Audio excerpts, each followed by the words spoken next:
சூரத்துஸ் சஜ்தா. இது வெறும் வார்த்தைகளின் தொகுப்பு அல்ல, இது நம் ஆன்மாவுக்கான ஒரு வழிகாட்டி. இந்த சூரா திருமறை குரானின் 32வது அத்தியாயம். இது மக்காவில் அருளப்பட்டது. அதாவது இஸ்லாத்தின் அடிப்படை நம்பிக்கைகள், இறைவனின் ஏகத்துவம், மறுமையின் உண்மை போன்றவற்றை வலியுறுத்தும் ஆரம்பகால சூறாக்களில் இதுவும் ஒன்று. மொத்தம் 30 வசனங்களைக் கொண்டது. இதன் பெயரே சஜ்தா, அதாவது சிரம் பணிதல் அல்லது தாழ்மையுடன் வணங்குதல் என்று பொருள். இந்த சூரா முழுவதும் இறைவனுக்கு முன் மனம் முழுக்க தாழ்மையுடன் சிரம் பணிவதன் ஆழமான பாடம் பொதிந்துள்ளது.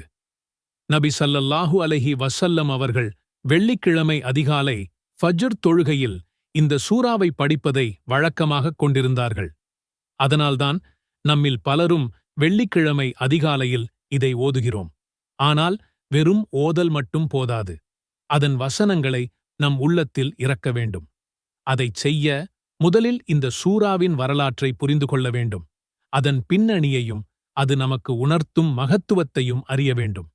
சஜ்தா என்ற இந்த பெயர் இந்த சூராவின் மையக் கருத்தை மிகத் தெளிவாக பிரதிபலிக்கிறது. இறைவனின் படைப்பின் மகத்துவத்தையும் மனிதனின் அற்பத்தையும் உணர்ந்து அவனுக்கு முழுமையாக அடிபணிவதே இதன் சாரம். அகிலங்களின் இறைவனிடமிருந்து அருளப்பட்டுள்ளது இவ்வேதம் என்பதில் சந்தேகமில்லை. இந்த வசனங்கள் நாம் படிக்கப் போகும் ஒவ்வொரு வார்த்தையும் இறைவனின் நேரடிச் செய்தி என்பதை உறுதிப்படுத்துகின்றன.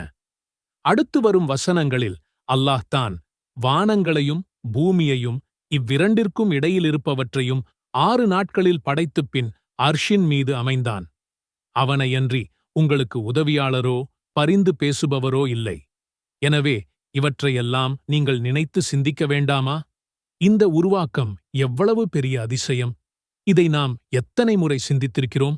நாம் ஒவ்வொரு காலையும் எழும்போதும் மூக்கு வழியாக வரும் சுவாசம் 1 நிமிடம் தடைபட்டால் போதும், நம் உயிர் போய்விடும்.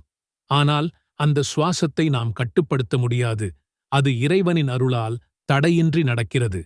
இதைவிட பெரிய அதிசயம், நாம் ஒரு துளி நீரிலிருந்து பிறந்து உலகத்தை ஆளும் அளவுக்கு வளர்கிறோம், சிந்திக்கும் ஆற்றலைப் பெறுகிறோம், உணர்ச்சிகளை வெளிப்படுத்துகிறோம். ஒரு துளி நீர்! அதை நினைத்துப் பாருங்கள்.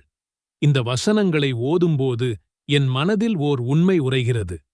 நான் என்னை பெரியவன் என்று நினைத்துக் கொள்வதெல்லாம் ஒரு பெரிய பொய், ஒரு பிரமை. நான் ஒரு துளி நீரின் மாற்றம்தான்.